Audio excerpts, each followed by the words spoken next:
Remember that the promise of desire is the attainment of what you desire. That of aversion is not to fall into what is avoided, and that he who fails in his desire is unfortunate. Well, he who falls into what he would avoid experiences misfortune.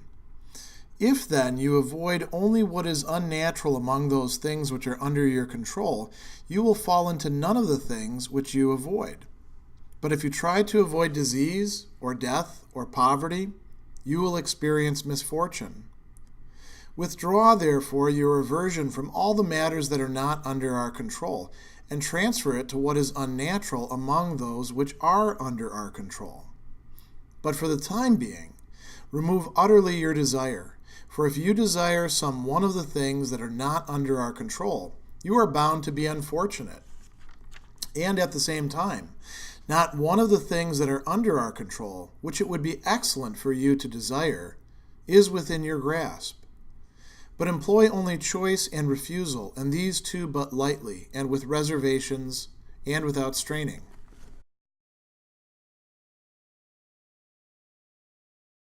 Chapter 2 of Epictetus' Enchiridion talks quite a lot about desire and aversion, about orexis and eklesis in the Greek. It also touches on some other matters like choice and avoidance, or nature, what's natural, what's unnatural. And this is a very important part of the text, because what Epictetus is doing is setting out for us some advice that if we want to make any progress in the Stoic life as sketched out, say, in his discourses or other Stoic writings, or contained here in the Enchiridion, we have to make some commitments, you might say. We have to make choices about the ways in which we choose. We even have to make choices about the way in which we desire or are averse to things. And I think a lot of people find this either puzzling or off-putting or perhaps a little bit daunting, because what our society tends to teach us about our entire emotional life is that things like desire and aversion, they just are, we have them, we don't really have control over them. But the Stoic philosophy teaches that we do indeed have some measure of control, particularly if we look over, a period of time where our decisions lead to other states, lead to new decisions. We have a lot of control over what it is that we do in fact desire or are averse to. The ways in which we think about things affects the way in which we feel or what it is that we desire. So he says, remember, this is a reminder to us, remember that the promise of desire is the attainment of what you desire. That of aversion is not to fall into what is avoided. So it's a very interesting thing to say there.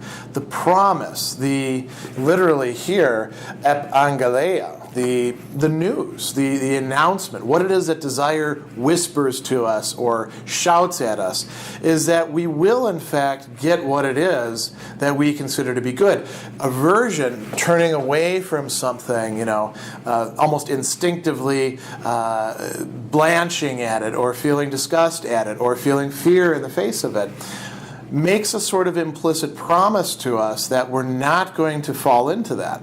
But that's not actually the case. And he goes on and says, here we go, he who fails in his desire, right? We fail in our desires all the time. He says that the person who fails in their desire is unfortunate. Then he makes a contrast there. The person who falls into what they would avoid experiences misfortune. And the two words there are actually very closely connected in the Greek. It's atouches. Touche means chance or randomness, or things just happening to turn out in a certain way. So to be atouches is, in a certain respect, to say you're unfortunate, you're unlucky. Things did not pan out the way that you expected them to. Doustuches, which is what he's calling here what happens when we fall into what we're averse to, has been translated as misfortune. It's worse for us than merely atuches. Dous means something bad, right? That's a prefix that they use in Greek. So to fall into what we're averse to, what it is that we really don't want, what we find terrifying or even fearful or annoying or disgusting or distasteful, those sorts of things really make for a bad experience. And we are not just unlucky, but we have the opposite. We have bad luck when we fall into them. So what can we do about that? That's what he goes on to talk about in the next sentence. He says, if then, this is something that is a choice for us, you would avoid only what is unnatural among the things which are under your control, you will fall into none of the things which you avoid. So if you think about this, what are all the things that we're constantly attempting to avoid? Think about our bodies to begin with, right? Our bodies require a lot of maintenance. You got to bathe them or shower them every so often. They're liable to get cut up, and you have to do some basic things like trim these nails that keep on growing. If you're a man and you don't have a beard, even if you do have a beard, you got to keep it maintained, unless you want to look like some woolly lumberjacky kind of guy. Which, if you do, that also takes a lot of doing itself. Clothing, putting on your clothing each day, ironing it. We could go on and on and on. So what happens when you have, as used to happen a lot with old pens, you have a pen in your pocket and it explodes. Does your day go suddenly into misfortune? That is an example of something that is, strictly speaking, outside of your control. Now, of course, there's some things that you could probably do. Don't stick pens in your pocket. Don't chew on the pen, which may cause a problem. There's all sorts of things. I'm just using that as an experience that I had as a kid, which caused me a lot of grief because my parents were not happy when shirts had to be cleaned or replaced. But that's something that is, strictly speaking, an external. It's out of our control. What if, instead of doing that, we focused on what really belongs to us, our thoughts, our emotions, our long-standing patterns that we call habits, which we can observe ourselves falling into, our assumptions, our choices, our feeling of desire or feeling of revulsion or rejection or disgust, any of these negative things that we can talk about. What Epictetus is counterposing as the opposite of desire, aversion. What if we examine those and we say, I'm not really happy with the way that I think about things. I find myself getting angry too easily over trivial things that really it doesn't help to get angry about. Or I find myself being sad about all these things that are happening in the world that I have no control over, but find myself responding in such a way that I can't do work, or I'm crying off in the corner, or I can't turn on the news for fear of what's going to happen. We could go on and on with examples like that. So those are the sorts of things that Epictetus here is calling what is unnatural among things that are under our control. Now, we should pause here and talk about this notion of being natural. This is something that a lot of people get confused about when it comes to Stoicism, because there are so many references to nature made. We're not talking about nature simply as what natural scientists study or theorize about, or what you might see on the Discovery Channel or something like that. We're talking about human nature, what is appropriate to human beings. And not just human beings all across the board. For example, we do have a natural flight or fight impulse. That gets us in a lot of trouble. Epictetus wouldn't say that just simply following that is what's natural. What's natural is what fulfills us as human beings, what actualizes our full potential. And that is not something that at any given point in time we're fully cognizant of or fully understand.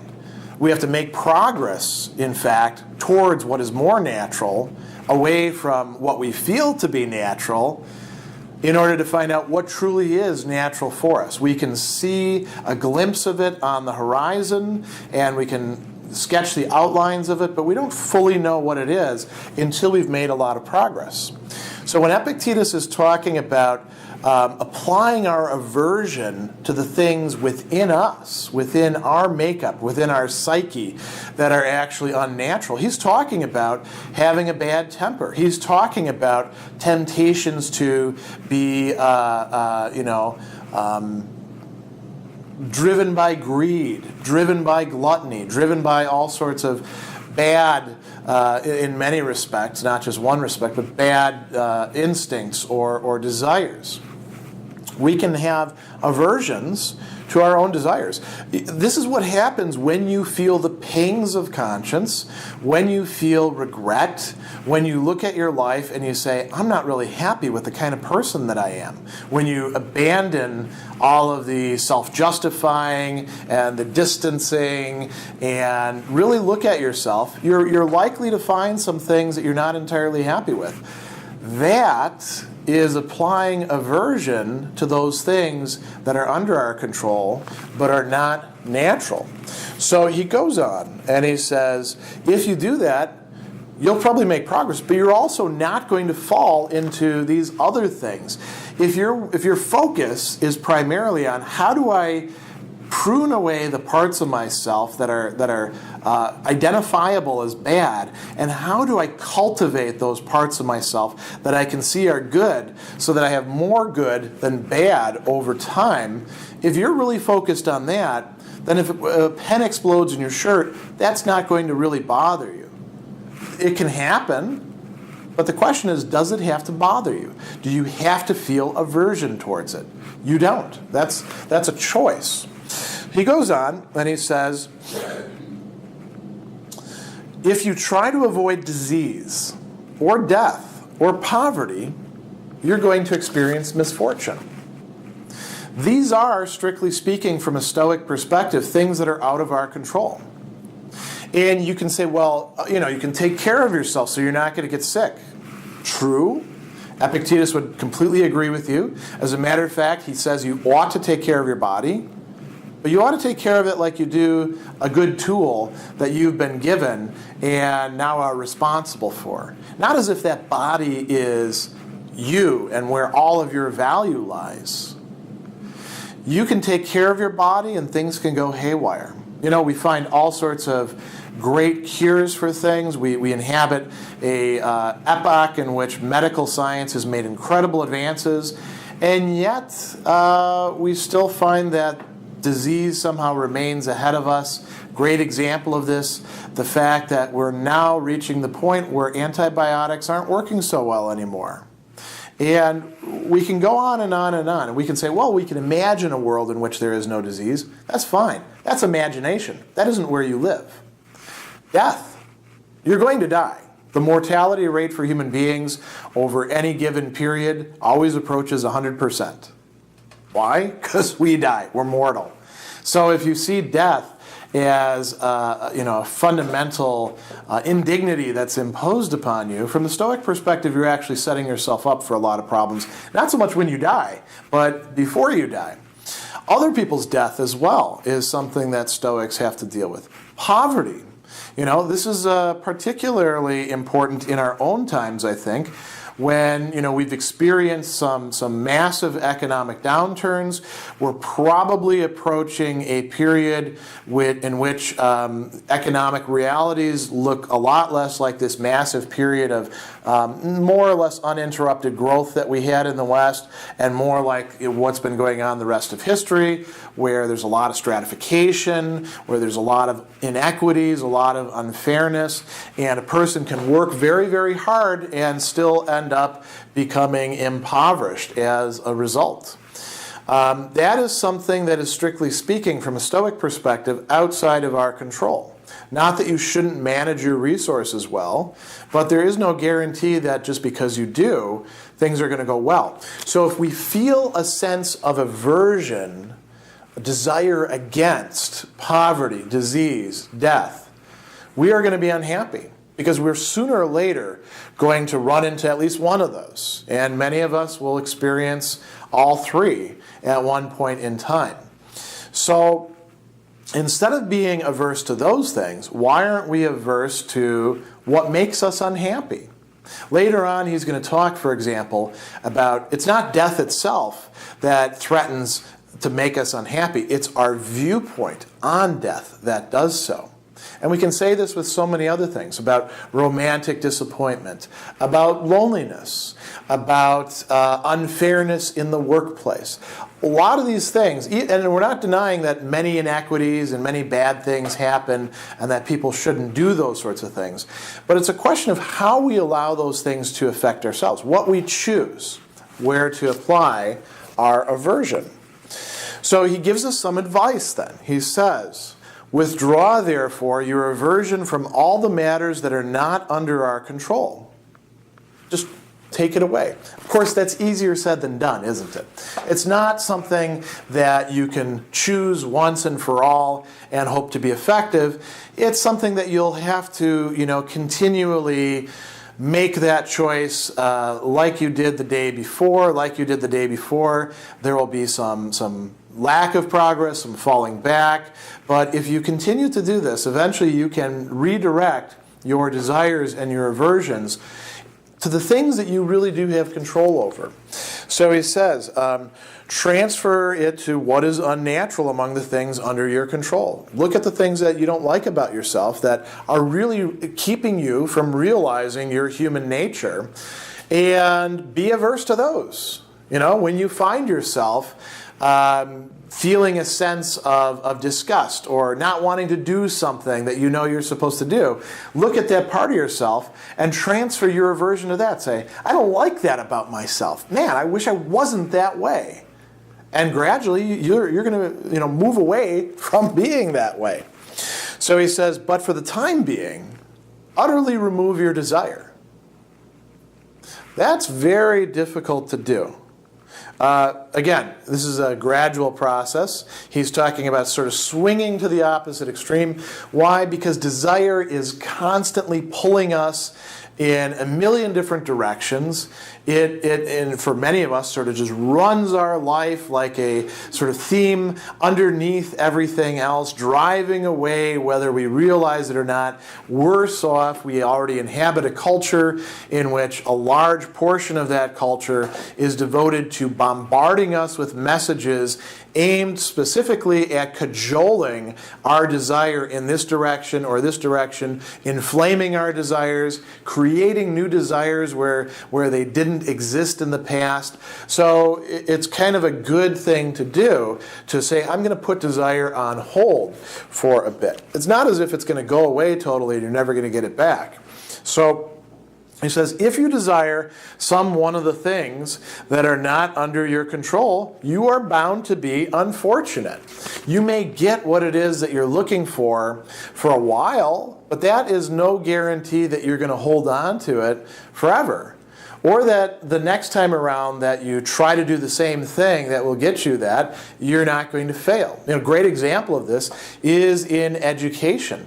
I have so many students who will turn in a paper and it's not up to the specifications that I explicitly gave them. And they'll say, well, I took this class before and I wrote in this way for this professor and they thought it was great. And I'll say, I'm not that professor.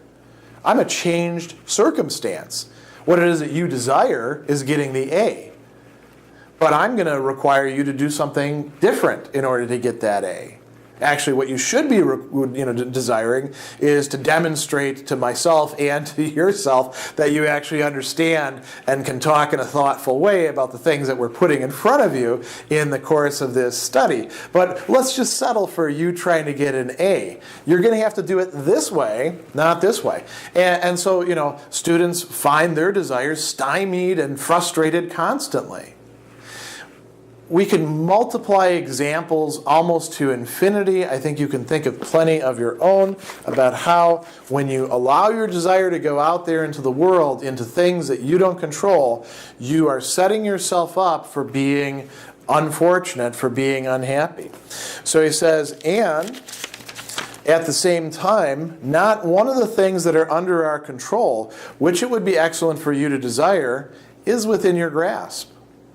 If you're constantly focused, or even halfway focused, on external things, and trying to make sure by your own efforts, by how you're going to shift things or frame things or leverage things, that you're going to get at least a modicum of what it is that you want. Because you're not going to get it all.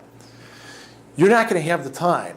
You're not going to have the presence of mind. And you're not going to have the focus to actually work on the things that if you did turn to, you'd have a way better percentage of doing better in, because they depend entirely on you and what you choose to do to rework your own desires and aversions and your thoughts and your feelings. And, we can go on and on and on. All these things that fit into what Epictetus will later call the proairesis, or moral purpose or faculty of choice, the ruling part of yourself. There's a choice here that has to be made. Are you going to focus on your desires and aversions towards things that you don't control out in the world? Are you going to focus it inward on the things that you can actually make some real progress with? So he says, employ only choice and refusal, horman and aphorman. This is something that comes out of desire and aversion, right? It's not exactly the same thing as it, but we're supposed to employ it. We make a commitment. You can't will yourself to stop desiring something this moment. You can, however, make a choice to remind yourself, this is not a good thing for me to desire. I'm going to think about this. I'm going to reflect on this. I'm going to try to work in ways that will steer me towards realizing that other things are better. And gradually that desire will become something under your control, and you will be able to, if it's a bad desire, make it go away. Have better desires in their place. That comes through choice and refusal, or avoidance. And he says, employ these, and these too but lightly, and with reservations, and without straining. That's actually really great advice. When you first start out, if you're going to try to apply this stuff that's in the Enchiridion, it's very tempting to think, oh man, this is so great. I love the program that he's laid out for me here. I'm going to do this, and I'm going to go at it like gangbusters, and I'm going to just make so much progress. He's saying, no. Let's do little baby steps, because that's what you're able to do right now. You can't do the great athletic contest of the soul quite yet. You need to do a bit of training. So, we should employ our choice and refusal, but do that lightly. Do that with reservations. Saying, okay, I'm going to choose this, but that might not work. And then I may have to reconsider my choice, or do it again. Dust myself off and recommence. If we do this, however, we will be setting ourselves up for, as I've said, making progress in changing ourselves into the kinds of people that we have the potential to be, and at some bottom level, we really do desire to be. We can rediscover deep within ourselves the desire to be a person who would be free, a person who would be untroubled, a person who would be beneficial to all of those around us. But that's not going to happen so long as our desire and aversion is primarily focused out into the world, so long as we're listening to those cajoling promises that desire and aversion make to us. With everything which entertains you, is useful, or of which you are fond, remember to say to yourself, beginning with the very least things, what is its nature? If you are fond of a jug, say, I am fond of a jug, for when it is broken you will not be disturbed. If you kiss your own child or wife, say to yourself that you are kissing a human being, for when it dies you will not be disturbed.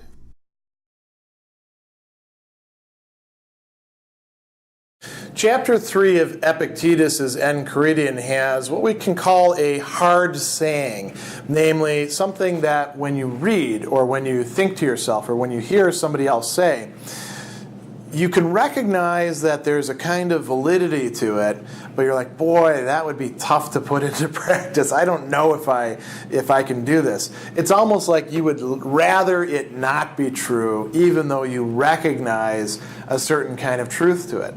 And what is the hard saying? It's not the one at the beginning. It's this last part. If you kiss your own child or wife, say to yourself you are kissing a human being. For when it dies, you will not be disturbed.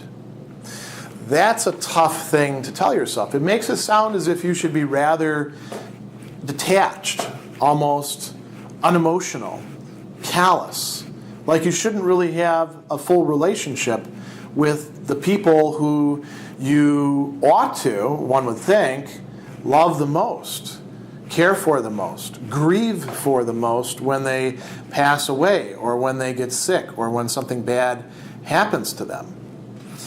And I want to stress from the beginning that Epictetus actually talks in his discourses about what we can call familial affection, storgia. And he says that we ought to feel this. We ought to feel something towards our parents, towards our children, towards our spouses, towards our brothers and sisters. But it's a question of how we manage those feelings. Are we realistic about it? Or are we, in a certain respect, over the top about that? And so he says, this can be understood in terms of a sort of a general class of matters that are outside of our control. With everything which entertains you, is useful, or of which you are fond. A lot of stuff there, right? So entertain you. The tone, psuch agogun tone, the things that we enjoy, the things that literally drive our souls, right? If you think about watching Netflix, do you enjoy watching a good movie or an interesting show where the writing is quite clever? That is something that he's talking about there. Are there other things of that sort? Do you get attached to your sports team? Do you follow a certain musical group or genre and think that really matters? That's fine, Epictetus says. He's not saying don't ever allow anything to entertain yourself. Just approach it in a certain way. Everything that's useful, chrean. This is an entire category of stuff. It's useful for me to wear clothing, right? This camera is a useful thing. The voice recorder that I'm using to record right now, quite useful, right? The chalkboard. I get a lot of use out of this. This is a great investment that I made. There's nothing wrong with things being useful. But again, we should adopt a certain attitude towards them. What else? Of which you are fond.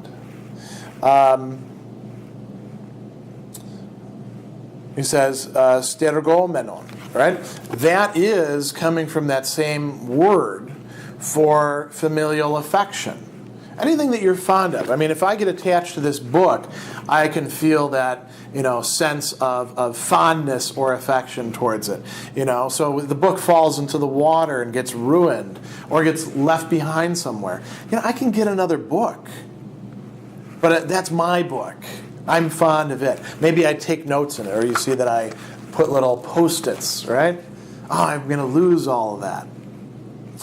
So Epictetus is saying, look, you're setting yourself up by the way in which we naturally comport ourselves in relation to everything else in the world, to feel certain things, to be entertained or amused, to find things to be useful and like them because of that, to become fond of things. So he's not saying you're not going to do that at all as a Stoic, but what should you do?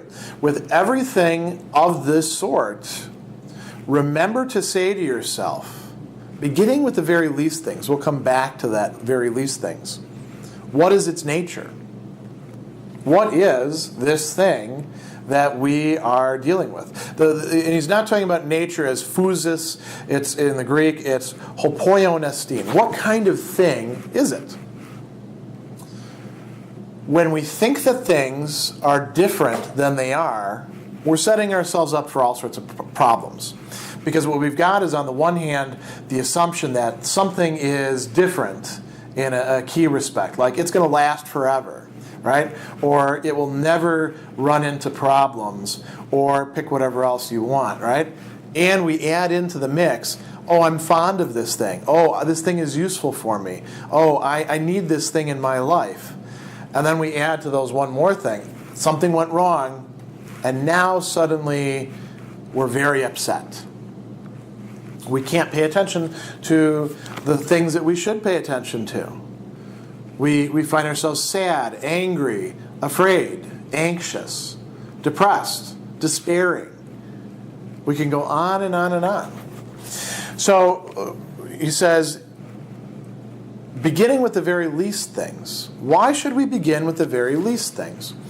Well, because again, it's useful to begin with baby steps, not trying to do everything all at once. You can't possibly begin to live the Stoic life the way it's being sketched out here in an ideal manner all at once, all the way across the board. It is something incremental. So I can begin, for example, with this tie. You know, what is my tendency to get stains on my ties? And then I'm like, oh, you know, I ruined a perfectly good tie. Now I'm not going to be able to wear it. As it turns out, I've learned from experience, most stains will come out.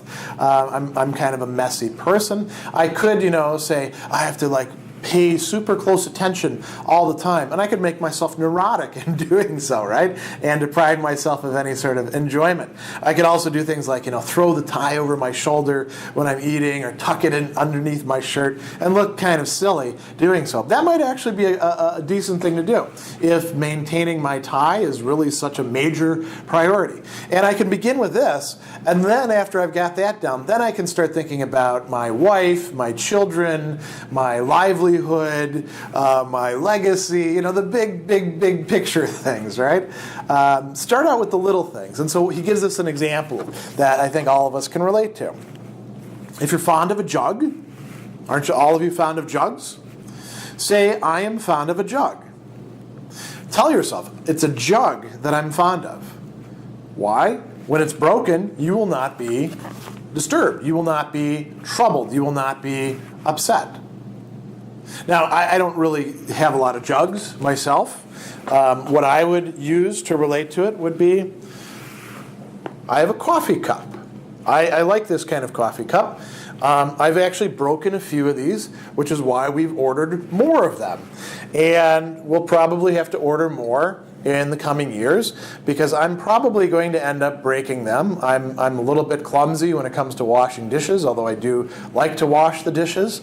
And sooner or later, I'm going to stumble with my fingers, or put it down too hard, or something like that, and I'll break it. Now, when it breaks, I can get very upset and say, oh, it never should have broken, or I should have never behaved that way, or the whole world is off on its axis. Or I can say, well, it was a coffee cup.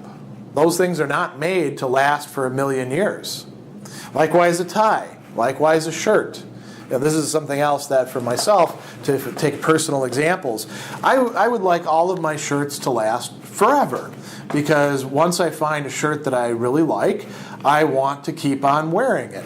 The very fact that I like it and keep on wearing it is precisely what makes it wear away. The fact that I wear it, and then, sweat in it, and then wash it, and then bring it out, and because I like shirts to be more or less, not have a lot of wrinkles in them, iron it, I'm gradually consuming and destroying that shirt. So if I'm going to get upset about the fact that, well, this shirt now has to go away, I'm being irrational, Epictetus would say.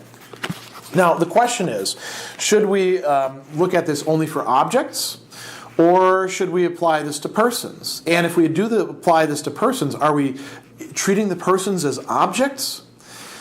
Epictetus would say, no, really what happens for the most part is a reversal of that. We treat our objects as if they're persons that really matter to us, that we could get fond of, and then have a problem of attachment and loss, and then have to go through the whole cycle of grief. How ridiculous is that? If a coffee cup breaks, that's not a great loss. If my child dies, that is a great loss. If my wife dies, that is a great loss. When my parents died, great loss. So he says, if you kiss your own child or wife, say to yourself, you're kissing a human being. Remind yourself of the very vulnerability of the human frame to all sorts of calamities, diseases. You're not kissing something, at least in terms of the body, that is going to be forever. I mean, perhaps there'll be some advances in medical technology that allow us to extend lifetime indefinitely. But again, that's in the imagination right now. That's in potential. That's not in reality. In reality, every person that we encounter, we could lose them the next day. We could lose them the next hour. And so this doesn't necessarily mean that you can't have fondness, that you can't love your children, love your parents, love your spouse. But you have to remind yourself of the fact that they are a human being, just like you. Like all other human beings, mortality rate of 100% over time. And so when they are gone, you're not going to be, as he says, disturbed or troubled. The word for that is tarakthese. And this means to be very upset. That's not to say that you wouldn't feel anything, but you don't have to allow your entire life to collapse because of it. So hopefully that hard saying now, once explained, isn't quite so hard. It is still difficult to put into practice.